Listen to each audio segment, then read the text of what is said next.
요즘 코로나19 사태로 말미암아 대한민국이 참 어려운 상황에 처했습니다. 특별히 많은 목사님들이 걱정하시고 하나님 앞에 자복하고 회개하는 그런 일들이 있었습니다. 건국 이래 최초의 사태가 아닌가 생각이 됩니다.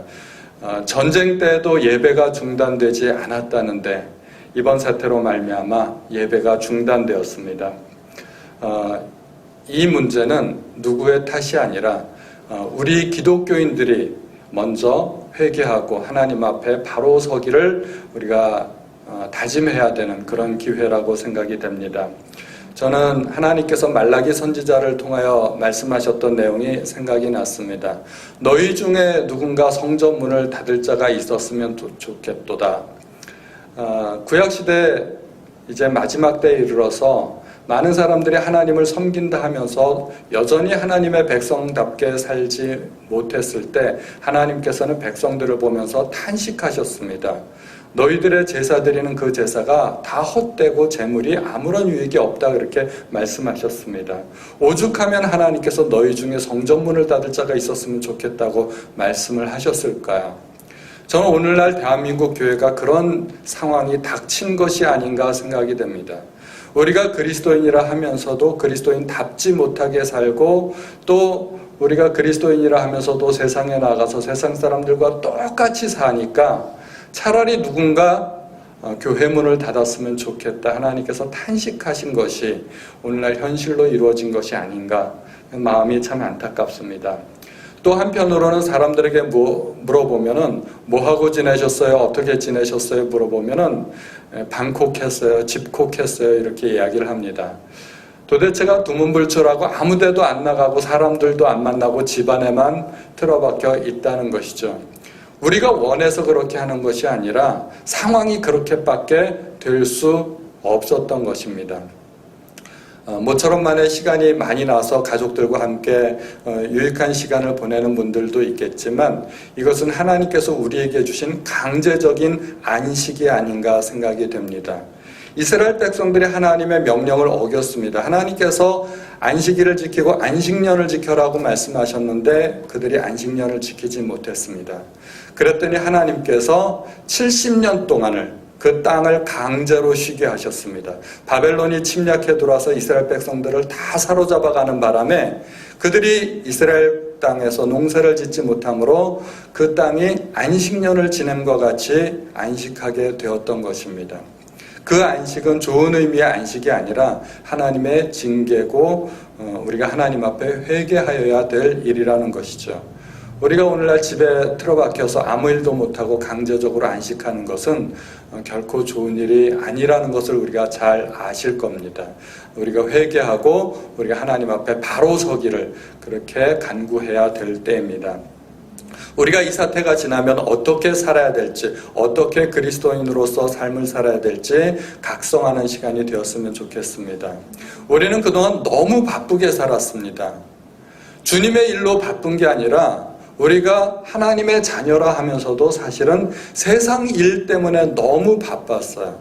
너무 바쁘다 보니까 예배 드릴 시간도 없고 기도할 시간도 없고 또 성경 공부할 시간도 없고 교회에서 많은 행사들을 준비하고 싶지만 우리 성도님들이 이래 바쁘고 저래 바쁘고 그래서 행사들을 잘 마련을 못하는 경우들이 있었습니다.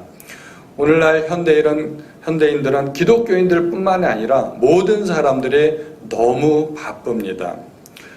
요즘은 아이들이 더 바쁜 것 같아요. 어른들보다 아이들이 더 바쁩니다. 예전에 TV에 한 아이를 취재한 장면이 있었는데 강남에 사는 한 초등학교 6학년 아이인데 학원을 보통은 대여섯 군데를 다니고 집에 들어와서 잠자리에 드는 시간이 새벽 2시 30분이라고 하더라고요. 어른들도 그렇게 안 자는데.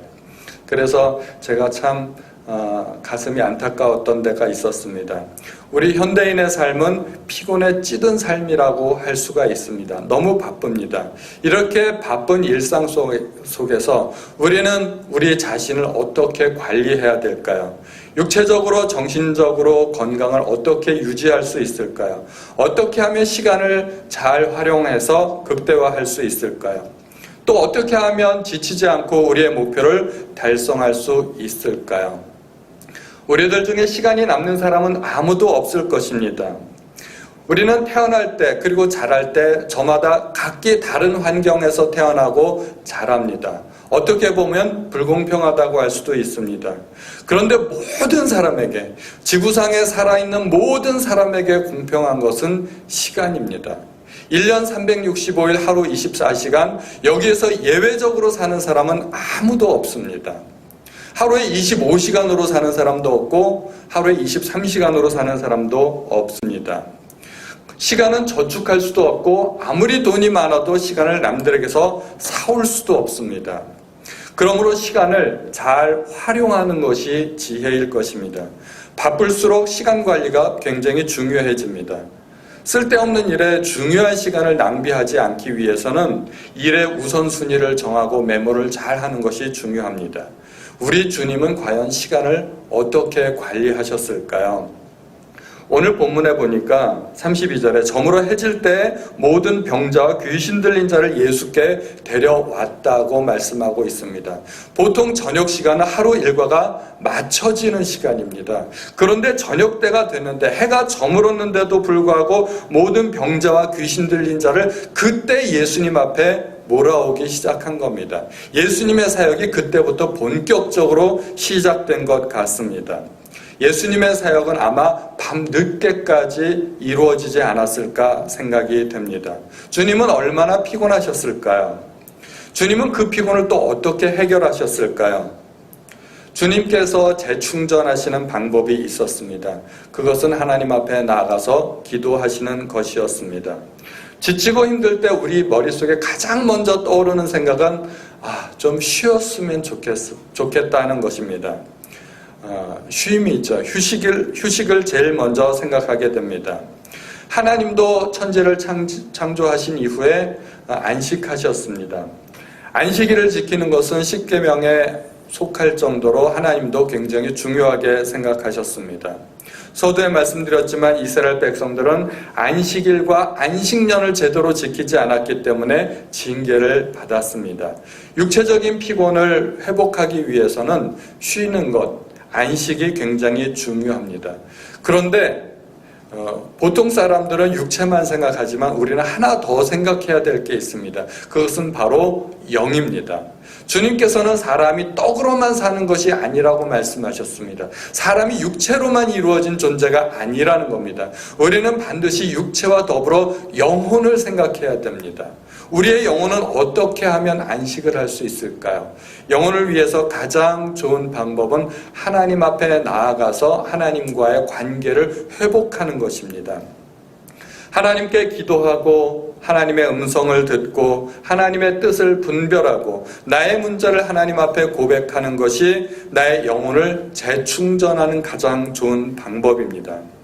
주님은 비록 몸이 피곤하셨지만 영적인 재충전을 위해서 이른 새벽 아무도 찾아오지 않는 그 시간, 방해받지 않는 시간에 하나님과 1대1의 시간을 가지셨습니다.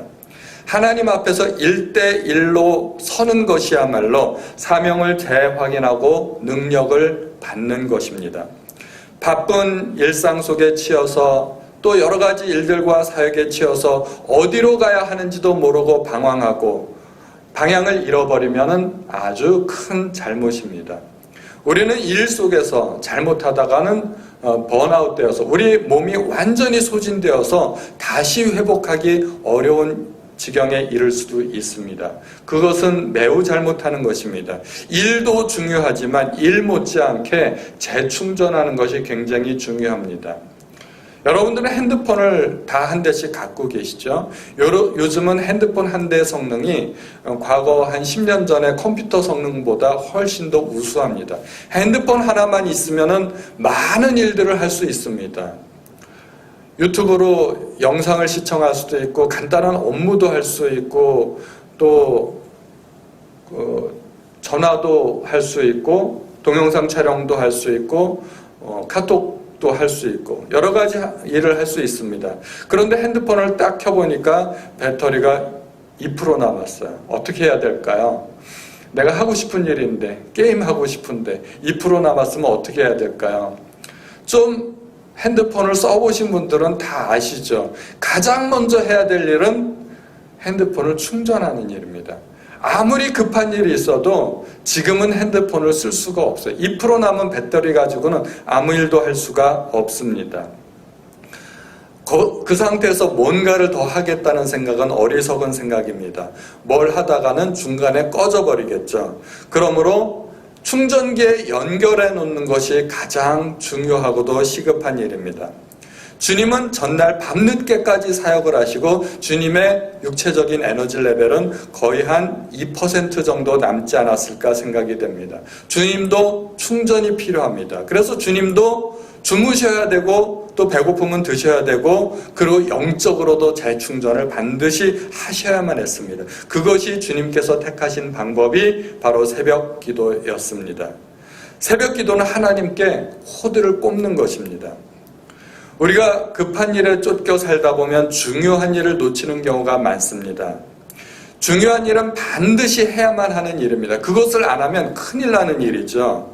급한 일은 당장 해야 되는 일, 시간적으로 급하다는 것이죠. 어느 걸 먼저 해야 될까요? 우리가 상식적으로 생각해보면 급한 일을 먼저 하는 것이 맞습니다. 우선 급한 일을 처리하고 천천히 시간이 있을 때 중요한 일을 생각할 수가 있죠.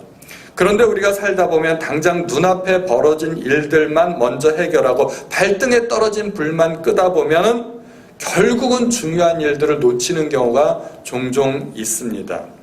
중요한 일은 말 그대로 굉장히 중요한 일입니다. 안 하면 안 되는 일입니다. 반드시 해야 되는 일입니다. 어떻게 하면 중요한 일을 할 수 있을까요? 중요한 일을 하는 가장 좋은 방법은 그 일을 위해서 별도의 시간을 빼어놓는 것입니다. 별도의 시간을 할애하는 것입니다. 그리고 그 시간에는 다른 아무 일도 하지 않고 바로 그 일을 하는 것입니다. 그 시간이 되면 내가 약속한 그 일을 하는 것, 그것이 가장 훌륭한 방법입니다. 주님은 그렇게 하셨습니다. 주님은 비록 피곤하셨지만 하나님께 기도하는 것이 가장 중요한 일이라고 생각하셨습니다. 그래서 그 시간을 위해서 새벽 시간을 떼어놓으셨습니다. 그리고 다음날 사역이 시작되기 전에 하나님 앞에 나아가셨고 그 중요한 일을 하셨던 것입니다. 우리가 할 수만 있다면 새벽 시간을 하나님 앞에 보내면 가장 좋다고 생각이 됩니다. 그러나 꼭 새벽 시간이 아니더라도 내가 남들에게 방해받지 않고 다른 일에 방해받지 않고 주님과 함께 할 수 있는 시간을 가질 수만 있다면 그 시간을 가지는 것이 중요하다고 생각이 됩니다. 주님께서 새벽을 택하신 것은 하루 일과가 그만큼 바쁘기 때문에 새벽 시간을 따로 떼어놓으신 것이고 또 사람들에게 방해받지 않는 시간이기 때문에 새벽 시간을 떼어놓으신 것 같습니다. 우리가 만약에 시간과 장소를 따로 떼어놓을 수만 있다면 꼭 새벽이 아니더라도 정기적으로 하나님 앞에 나아가는 그 시간을 반드시 가져야 됩니다.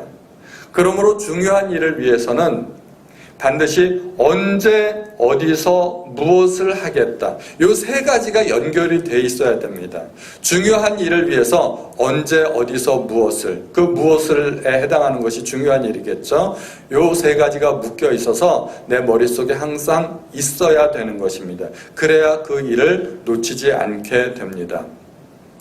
하나님 앞에서 나 혼자만의 시간을 갖는다는 것은 하나님과의 관계가 굉장히 중요하다는 사실을 인정하는 것입니다. 하나님과의 관계가 일보다 더 중요하다는 것입니다. 그래서 하루 중 가장 앞 시간에 놓는 것입니다. 세상에서는 그렇지 않습니다. 세상에서는 일이 중요합니다.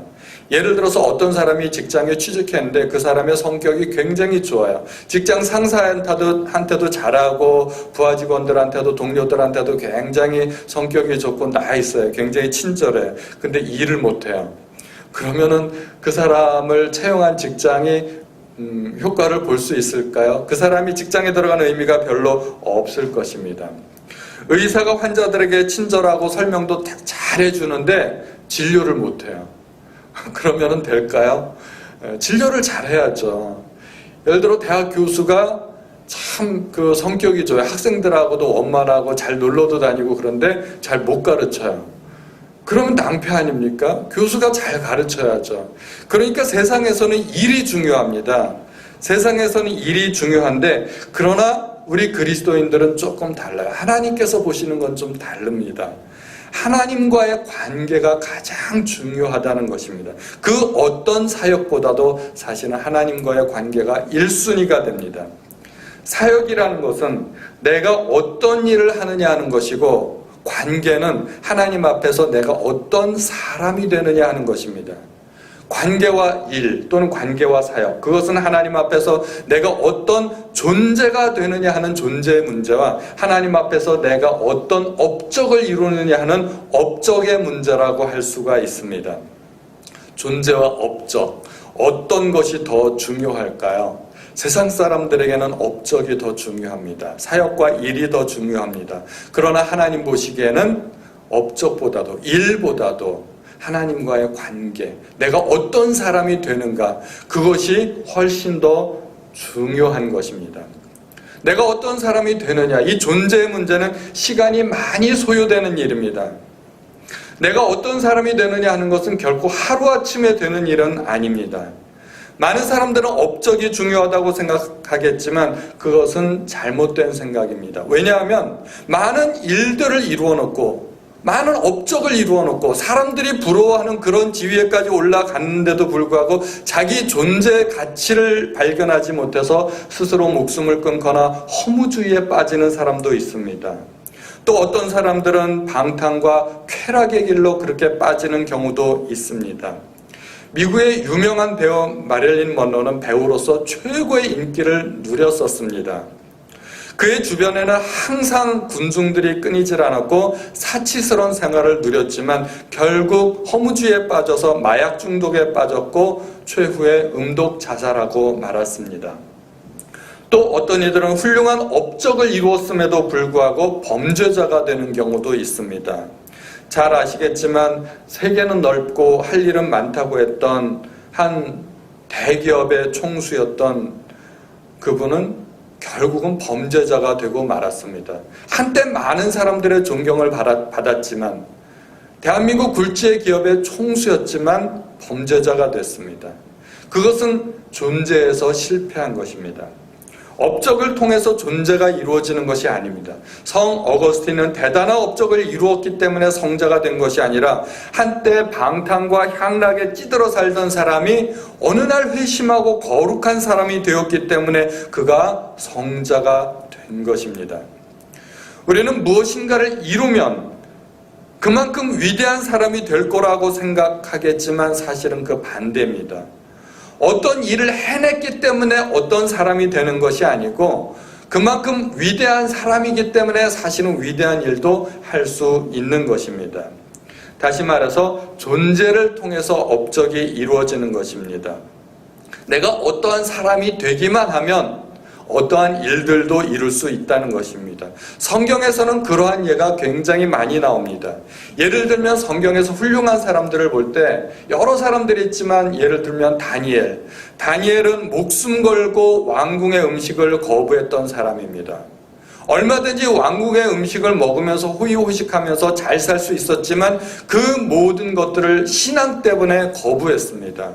그 왕궁의 음식을 거부한 것은 목숨이 위태로운 그런 상황에 처할 수 있는 일이었습니다.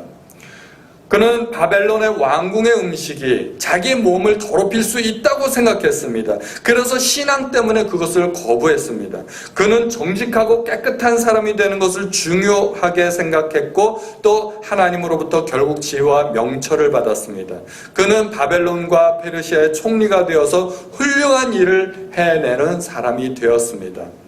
성경에 나오는 요셉은 어떤 사람입니까? 요셉은 간음을 거부하고 누명을 쓰고 옥에 갈 정도로 하나님 앞에 정직했습니다. 그는 하나님 앞에서 죄를 짓느니 차라리 내가 누명 쓰고 매 맞고 옥에 가겠다고 선택한 사람이었습니다. 그는 올바른 신앙을 가진 사람이었습니다. 그가 결국은 어떻게 됐나요? 온 이집트의 총리가 되어서 온 세상을 구원하는 큰 일을 해내었습니다. 다윗은 아버지의 양떼를 지킬 때 자기의 목숨을 걸고 곰이나 사자와 맞서 싸우면서 자기의 맡은 직분에 충실했습니다. 그랬더니 하나님께서 그를 데려다가 이스라엘의 왕으로 세우셨습니다. 다윗은 왕이 되기 이전에 이미 하나님의 마음에 합한 사람이었다는 것입니다. 모세는 지도자로 서기 전에 하나님 앞에서 철저히 낮아져야만 했습니다. 자신의 능력과 모든 권세를 포기하고 하나님의 능력만 의지하는 사람이 되어야만 했습니다.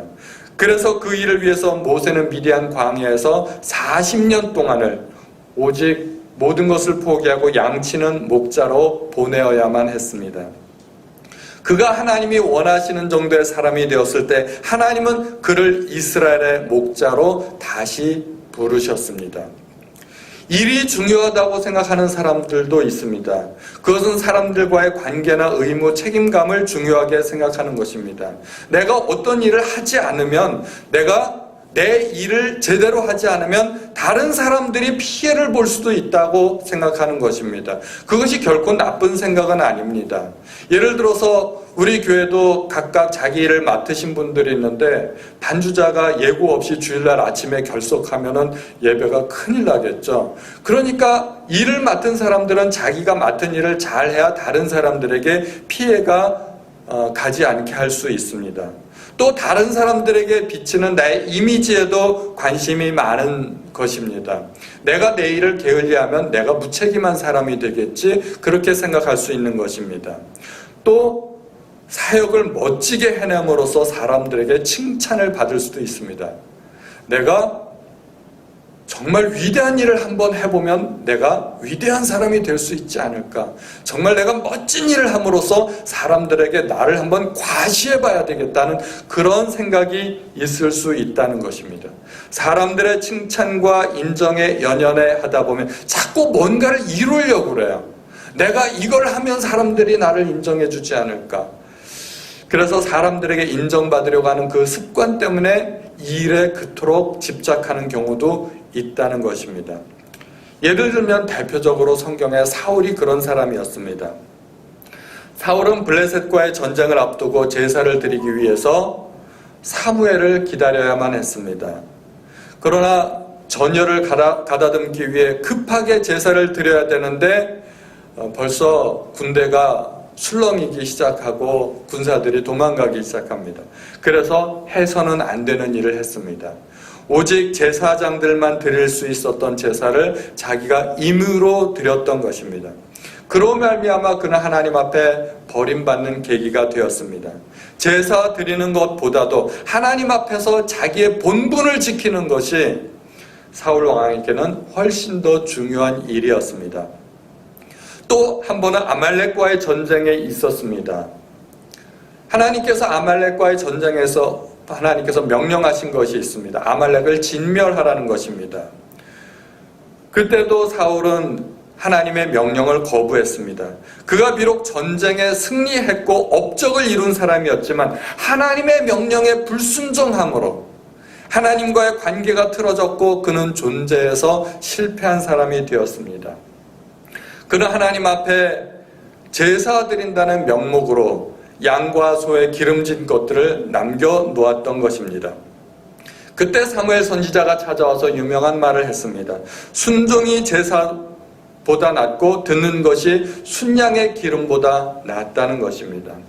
순종이 제사보다 낫다. 순종이 뭘까요? 순종은 하나님 앞에서 내가 어떤 사람이 되느냐 하는 것입니다. 하나님과의 관계를 의미합니다. 제사는 업적과 일이라고 할 수도 있습니다. 어떤 일을 하는 것보다는 하나님과의 관계가 훨씬 더 중요하다는 것을 우리에게 알려주는 대목입니다. 사울 왕은 하나님 앞에 버림을 받았을 때도 그에게 중요했던 것은 하나님과의 관계가 끊어지는 것이 아니라 백성 앞에서의 자기의 체면이었습니다. 사울에게 있어서 하나님과의 관계는 어쩌면 부차적인 문제였을지도 모르겠습니다. 사무엘상 15장 30절에 이렇게 이야기합니다. 사울이 이르되 내가 범죄하였을지라도 이제 청하옵나니 내 백성의 장로들 앞과 이스라엘 앞에서 나를 높이사 나와 함께 돌아가서 내가 당신의 하나님 여호와께 경배하게 하소서 하더라. 왕으로서 체면이 구겨지는 것이 싫었던 겁니다. 그래서 선지자한테 책망 받고 선지자가 돌아가는 것을 그 선지자를 붙잡아 가지고 그렇게 가지 마시고 나와 함께 하나님 앞에 가서 같이 제사를 드립시다. 나의 체면을 좀 생각해 주십시오 하는 것입니다. 하나님 앞에 버림받는 그 순간에도 그는 체면이 중요했던 것입니다. 그는 왕이 되었고 전장에서도 승리하는 업적을 이룬 사람이었지만 하나님과의 관계에서 실패함으로 그는 인생이 실패한 사람이 되었고 그는 하나님 앞에 버림받았습니다. 반면 다윗은 왕이 되어서 언약궤가 다윗성에 들어올 때 그것을 보고 너무 기뻐서 왕복이 벗어지는 줄도 모르고 채식머리 없이 춤을 추었던 사람입니다. 왕이 직접 이렇게 덩실덩실 춤을 추는 것이 왕으로서 체면이 그렇게 서는 일이 아니죠. 그런데 다윗은 이 체면이 중요하지 않았다는 겁니다. 너무 기뻤기 때문에. 다윗이 이렇게 춤을 출 때 아내 미갈이 그것을 보고서 빈정거리면서 비웃었습니다. 그런데 다윗은 자기가 사람들에게 어떻게 보이는지는 전혀 중요하지 않았다는 것입니다. 하나님의 언약궤가 나에게 들어온다는 것이 너무 기뻤을 뿐이고 그 기쁨을 표현하지 않을 수가 없었고 춤을 추지 않을 수 없었던 것입니다. 다윗에게 중요했던 것은 오직 하나님과의 관계. 사람들이 나를 어떻게 보든 나는 그건 상관없다. 내가 하나님 앞에서 기쁘다는데. 다윗은 하나님 앞에서 그 존재가 된 사람입니다. 존재를 이룬 사람입니다. 그리고 그는 결국 인생에서 승리한 사람이 되었습니다. 하나님의 마음에 합당한 사람이 되었던 것입니다. 주님도 마찬가지였습니다. 주님도 업적 때문에, 일 때문에, 사역 때문에 존재를 놓치지 않으려고 애쓰셨습니다. 사역도 중요하지만 하나님과의 관계가 훨씬 더 중요합니다. 주님은 중요한 일이 있을 때마다 하나님 앞에 나아가 기도했습니다. 특히 겟세마네 동산에서의 기도는 우리 성도님들이 잘 아실 겁니다. 자기를 다스리기 위해서 하나님 앞에 나가지 않을 수 없었던 것입니다. 그리고 주님은 하나님의 음성을 듣는데 온 힘을 기울였던 것입니다. 제자들이 예수님을 찾아가서 이렇게 이야기합니다. 모든 사람이 주를 찾나이다. 많은 사람이 주님을 찾는데 주님은 자기 사명을 잃어버리지 않았습니다. 우리가 다른 가까운 마을들로 가자. 거기서도 전도하리니 내가 이를 위하여 왔노라. 사람들이 인생을 방황하는 이유가 뭘까요? 하나님과의 관계가 정립되지 않았기 때문입니다. 하나님과의 관계가 정립되면 결코 인생의 목적을 잃어버리지 않습니다. 예수님께서는 전날 모든 병자들과 귀신 들린 자들을 고치셨습니다. 그리고 그 다음 날도 사람들이 예수님을 찾아왔습니다. 그런데 예수님께서는 다른 마을로 가시겠다고 하십니다. 전도하시겠다는 것입니다. 내가 온 사명이 바로 그것 때문이라는 것입니다. 예수님은 이 땅에 오신 분명한 목적이 있으셨고 그 목적을 단 한순간도 잃어버리지 않으셨습니다. 오병이어의 사건 이후에 사람들은 너무나 놀라서 예수님을 왕으로 삼으려고 하셨습니다. 그러나 예수님은 사람들의 요구에 반응하지 않으셨습니다. 주님은 사람들의 인정과 칭찬에 연연해하지 않으셨습니다. 뭔가 대단한 일을 함으로써 사람들의 관심을 끌려고 하지도 않으셨습니다. 주님께서는 오직 하나님께서 자기를 이 땅에 보내신 그 목적에만 집중하셨습니다. 그 목적을 잃어버리지 않으려고 주님은 할 수 있는 대로 하나님 앞에 나아가셨던 것입니다.